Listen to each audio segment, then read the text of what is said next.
14절입니다.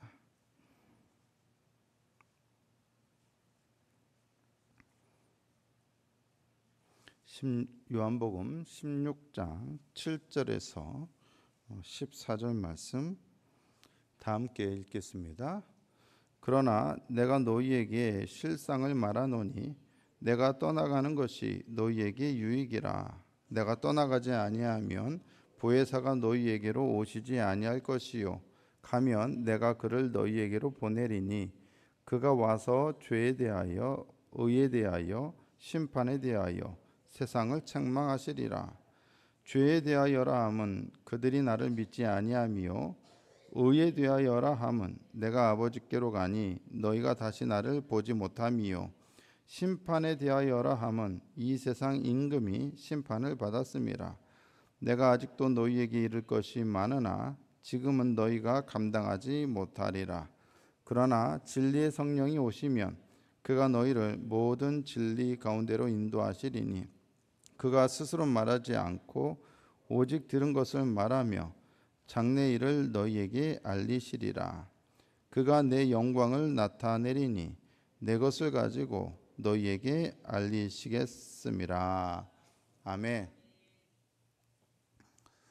사순절 새벽기도의 제22일차 오늘 우리에게 주시는 하나님의 말씀의 제목은 예수님과 함께 예수님 없는 때를 살아가야 합니다 입니다. 예수님과 함께 예수님 없는 때를 살아가야 합니다. 제목이 뭔가 이상한 듯한 그런 느낌이 들 수도 있을 것 같습니다. 20세기의 스데반이라 불리는 독일의 디트리 보네포 목사는 우리와 함께 하시는 하나님은 곧 우리를 버리시는 하나님이시기도 하다. 하나님 앞에서 하나님과 함께 우리는 하나님 없이 산다라고 말했습니다. 무슨 말인가 이해가 잘 안 되실 텐데요. 예수님의 십자가에서의 마지막 모습을 생각해 보면 이 보네포가 하는 말이 어떤 것인지를 그래도 조금은 이해할 수가 있을 것입니다. 예수님께서 십자가에서 운명하시기 직전에 외치셨던 부르짖음을 우리는 잘 압니다. 마가복음 15장 34절에 보시면 제9시에 예수께서 크게 소리 지르시되 엘리 엘리 라마 사박다니 하시니 이를 번역하면 나의 하나님 어찌하여 나를 버리셨나이까 하는 뜻이라. 십자가에서 예수님은 아버지 하나님께 버림받았다라고 느끼셨습니다. 그 순간 예수님은 하나님 없이 아버지 없이 십자가에 홀로 계셔야 했습니다. 하나님이 있습니까? 없습니까? 없습니다. 하지만 과연 삼위일체의 연합 가운데 성부와 성자의 단절이 단 한순간이라도 있을 수 있을까요?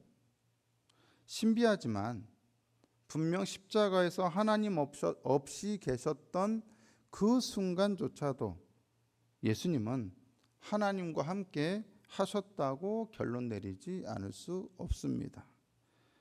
분명히 예수님은 하나님 없는 순간마저 하나님과 함께 있었고 그 순간마저도 하나님과 함께 맞이한 겁니다. 하나님과 함께 하나님 없이 십자가에 계셨던 것입니다. 예수님께서 이 땅에 오신 목적은 무엇입니까? 예수님은 무엇을 목적으로 이 땅에서 당신의 공생애를 사셨습니까? 우리가 잘 아는 대로 그것은 바로 말할 것도 없이 바로 십자가 때문이었습니다. 그분은 처음부터 십자가를 지시기 위해서 이 땅에 오셨고 처음부터 십자가를 지시기 위해서 공생애를 시작하셨습니다. 복음서 대목마다 예수님이 제자들에게 하신 말씀을 보면 과연 무엇을 목적으로 하고 계시는지를 분명하게 알 수가 있습니다. 오늘 본문 역시 그러한 대목 중에 하나입니다. 주님은 제자들에게 당신이 떠나가는 것이 그들에게 유익이라고 말씀하십니다. 떠나간다. 이 떠나간다는 것은 곧 무엇을 의미합니까? 그분이 이제 곧 십자가를 지시고 죽으실 것을 의미하죠. 그리고 떠나간다는 것은 예수님이 더 이상은 제자들과 함께 있지 않을 것을 의미합니다. 예수님이 떠나시면 제자들은 이제 예수님 없이 지내야만 합니다. 그들은 예수님 없이 예수님의 뜻을 쫓아야 하고 예수님을 따라야 합니다. 무엇을 하든지 이제는 예수님이 떠나가시면 예수님 없이 해야 합니다. 그런데도 예수님은 당신이 떠나시는 것이 유익이라고 말씀하십니다. 왜 그렇습니까? 예수님이 없는 것인데 그런데도 유익인 이유가 무엇입니까? 예수님이 떠나시면 바로 누가 오시기 때문에? 보혜사가 오실 것이기 때문입니다. 요한복음 16장 7절에서 뭐라고 되어 있습니까? 그러나 너희에게 실상을 말하노니 내가 떠나가는 것이 너희에게 유익이라. 내가 떠나가지 아니하면 보혜사가 너희에게로 오시지 아니할 것이요 떠나가면 내가 그를 너희에게로 보내리니. 예수님은 떠나가시면 가신 후에 제자들에게 보혜사를 보내실 것이라고 말씀하십니다. 그러면 왜 보혜사를 보내시려고 하십니까? 요한복음 16장 13절을 보니까 그러나 진리의 성령이 오시면 그가 너희를 모든 진리 가운데로 인도하시리니 그가 스스로 말하지 않고 오직 들은 것을 말하며 장래일을 너희에게 알리시리라. 진리의 성령이 제자들을 모든 진리 가운데로 인도하실 것이기 때문입니다. 장래일을 제자들에게 알리실 것이기 때문입니다. 이런 이유로 여기에서 보혜사는 어떤 표현으로 사용되고 있느냐? 진리의 성령으로 소개되고 있습니다. 그런데 우리는 성령을 가리켜서 예수님께서 보혜사라고 표현하신 것에 주목할 필요가 있습니다. 보혜사라는 말의 의미는 무엇입니까? 보혜사를 의미하는 헬라어 파라클레토스는 돕기 위해서 부름을 받은 자라는 의미를 갖습니다. 남을 위해서 나타난 자, 돕는 자, 위로자, 중재자 등의 의미입니다. 오늘날 우리가 가장 쉽게 이해하기 위해서는 변호사쯤으로 이해해도 됩니다. 그런데 재미있는 것은 성령만 보혜사, 즉 성령만 파라클레토스가 아니라는 것입니다. 요한복음 14장 16절 보시면 이런 표현이 나옵니다. 내가 아버지께 구하겠으니 그가 또 다른 보혜사를 너희에게 주사 영원토록 너희와 함께 있게 하리니. 여러분, 성령을 가리켜서 뭐라고 말씀하시냐? 또 다른 보혜사라고 말씀하십니다. 성령이 또 다른 보혜사라면 다른 보혜사는 누구란 얘기입니까? 다른 보혜사는 누구예요? 성령 외에 다른 보혜사는 누구예요? 예수님이시죠. 예수님이 그들을 돕는 자죠. 그들과 함께하는 거죠. 위로자죠. 중재자죠. 원래는 누가 보혜사예요? 누가 그들과 함께해서 그들을 도와요? 예수님이에요. 그런데 예수님이 떠나가시면 누구를 보낸다? 또 다른 보혜사, 그들을 돕는 또 다른 분을 보내신다는 거예요. 그러니까 원래 이 땅에서 제자들을 돕는 분은 두 분인 거예요. 한 분은 누구예요? 육신으로 오신 예수님이시고 또 한 분은 누구예요? 진리의 성령이신 거예요. 이해되시죠? 보혜사는 성령님만 보혜사가 아니에요. 누구도 보혜사다? 예수님도 보혜사예요. 우리를 돕는 분이니까 그런 의미에서는 예수님도 파라클레토스예요. 우리의 보혜사예요. 하나님 우편에서 우리가 심판돼서 심판받을 때 우리를 변호해 주시는 분이 누구예요? 누구예요? 황 목사예요? 황 목사면 저한테 잘하세요. 근데 진짜 누구예요? 예수님이잖아요. 우리를 변호해 주시는 분이에요. 그러니까 그분이 파라클레토스죠. 그런데 예수님이 떠나시면 누가 보혜사 역할을 대신해 하게 돼요? 성령이 하신다는 말이에요. 그런데 이 성령은 예수님은 오셨다가 십자가를 지시고 죽으시고 부활하셔서 승천하셔서 하나님께 떠나가시지만 성령은 떠나가십니까? 안 떠나가십니까? 안 떠나가셔요. 뭐라고 했느냐? 영원토록 너희와 함께 있게 하겠다라고 말씀하셨어요. 뭐라고요? 영원토록이에요. 떠나가시냐? 안 떠나가신다는 거예요. 예수님을 대신해서 이제 영원히 제자들과 함께할 보혜사는 성령이십니다. 왜요? 예수님은 떠나가시니까요. 그렇다면 예수님의 십자가 사건으로 우리는 예수님을 그저 마음속으로만 기억하거나 어떤 과거에 고난받으신 과거의 인물 정도로, 하지만 훌륭했던 분 정도로 우리가 추앙하는 것이 아니라 제자들이 예수님의 도움을 직접 받았던 것처럼 이제는 성령을 통해서, 성령 안에서 여전히 예수님의 도움을 지속적으로 받을 수 있다는 것을 의미하는 거죠. 예수님이 없는 때인데 성령 안에서 예수님의 도움을 여전히 받을 수 있다. 요한복음 16장 14절에 보시니까 그가 내 영광을 나타내리니 무엇을 가지고? 내 것을 가지고 너희에게 알리시겠습니다. 성령은 자의적으로 뭔가를 하기 위해서 오신 것이 아니라 철저하게 예수님의 것을 가지고 하기 위해서 온 거예요. 누구 대신 온 거라고요? 예수님 대신 온 거라고요. 예수님 없이 살아가야 하는 제자들을 위해 예수님이 하셨던 것을 혹은 하셨던 일을 하시기 위해서 오신 것입니다. 새벽부터 자꾸 막 헷갈리는 이야기를 해드린 것 같아서 죄송한데, 성령을 통해 우리는 예수님이 떠나가셔서 우리와 함께 하지 않으시지만 그럼에도 불구하고 성령님 때문에 예수님과 함께 살아갈 수 있게 되었습니다. 그렇다면 성령은 어떤 분이십니까? 바로 우리를 성자이신 예수님과 연결해 주시는 분이십니다. 나아가 성자뿐만 아니라 성부 하나님과도 함께 있게 해주시는 분이십니다. 성령 안에서 우리는 성부 그리고 성자와 연결됩니다. 그렇다면 십자가상에서 엘리 엘리 라마 사박다니라고 말할 때 십자가에서 분명히 성자 예수님이 성부 하나님과 분리된 것처럼 느낄 때조차도 성부 하나님이 성자 예수님과 함께하고 계셨다고 말할 수 있는 것은 바로 성령 하나님 때문입니다. 성령님은 가장 극심한 고통 가운데 계시던, 지옥의 희명 같은 고난 한가운데 계시던 성자 예수님을 여전히 하나님과 연결되게 해주고 계셨던 것입니다.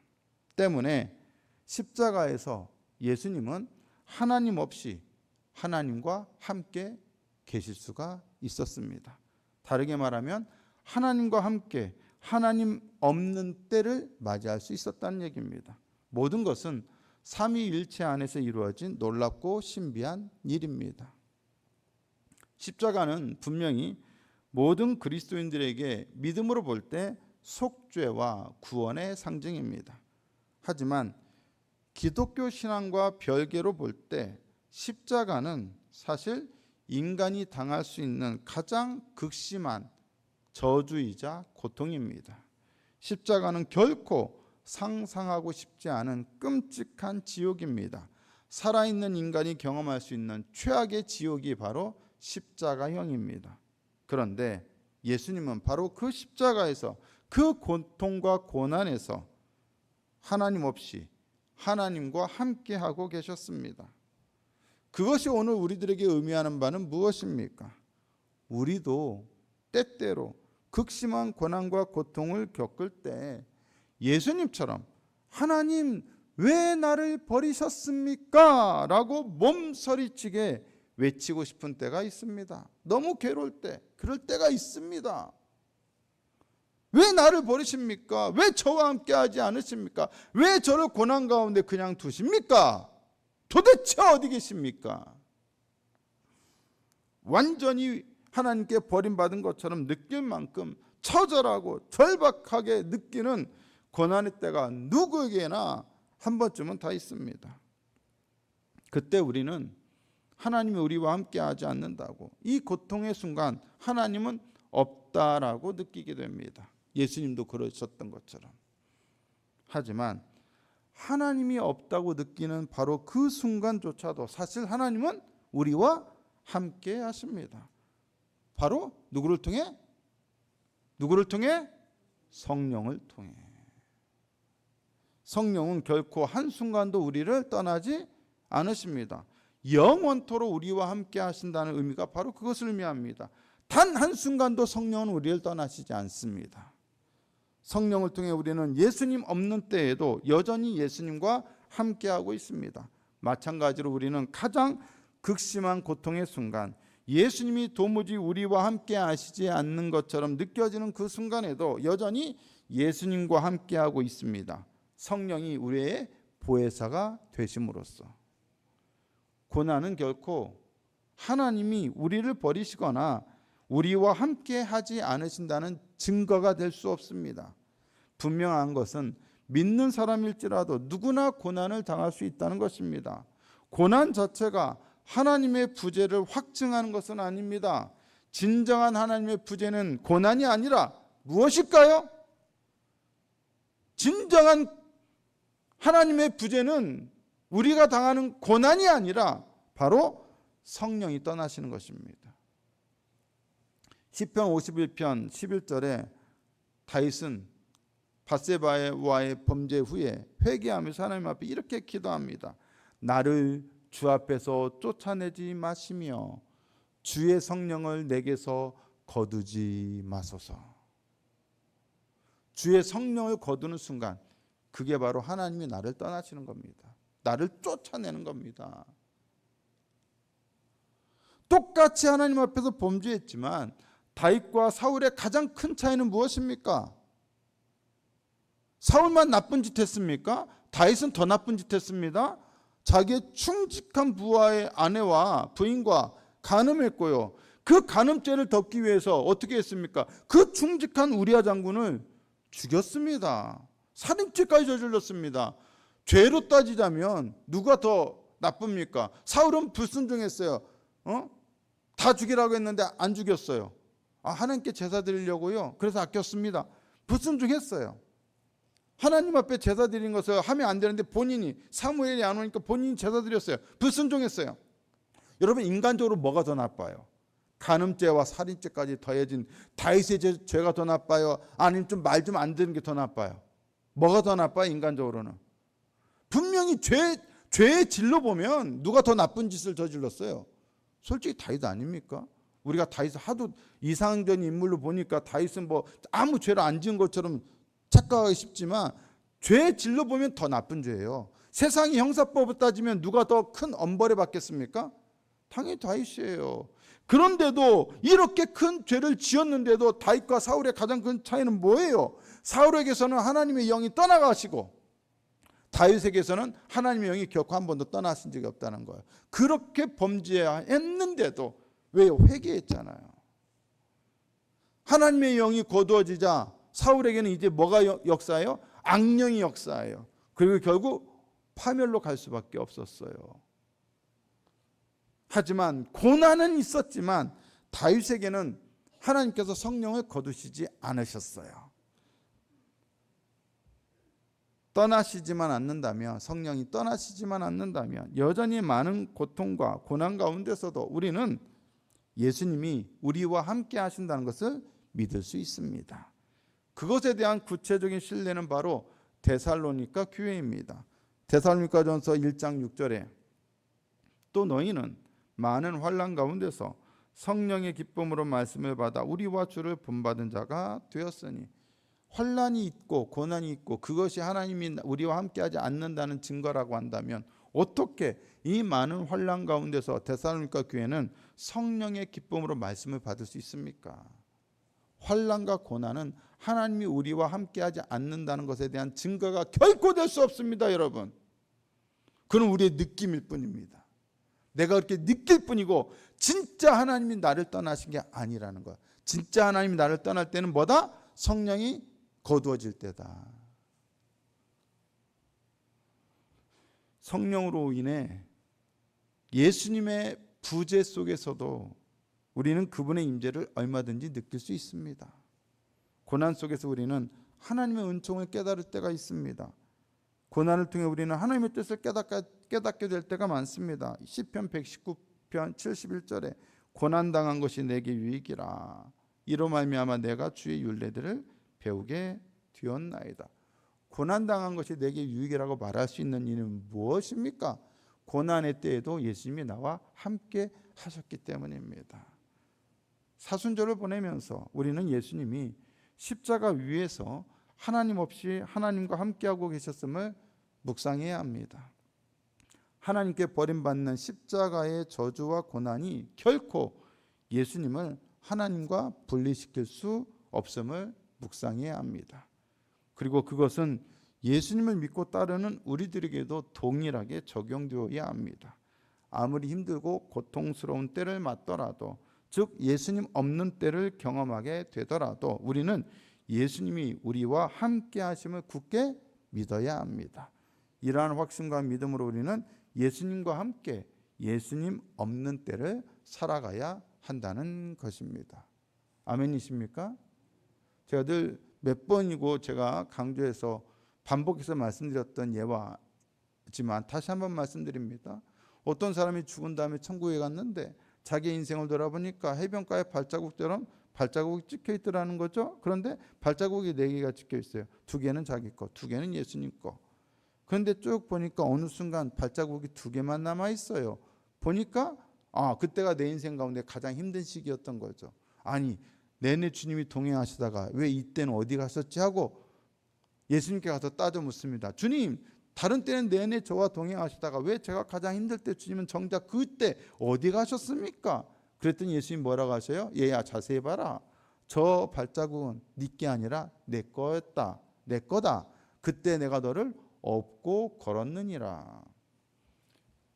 가장 힘든 때, 나를 떠나신 것 같이 보일 때 사실 그때 주님은 나를 업고 가고 계신 거예요. 예수님이 없는 때, 고난의 때처럼 느껴진 그때가 사실은 뭐다? 예수님이 나와 함께하고 있는 때다. 그러므로 예수님이 없는 때를 우리는 예수님과 함께 살아갑니다. 믿으십시오. 십자가는 그것을 우리에게 보여줍니다. 그러므로 이 사순절 그 십자가가 단지 고난만이 아니라 여전히 고난 속에서도 예수님의 임재를 우리에게 확증해 줄 수 있는 것임을 믿을 수 있어야 합니다.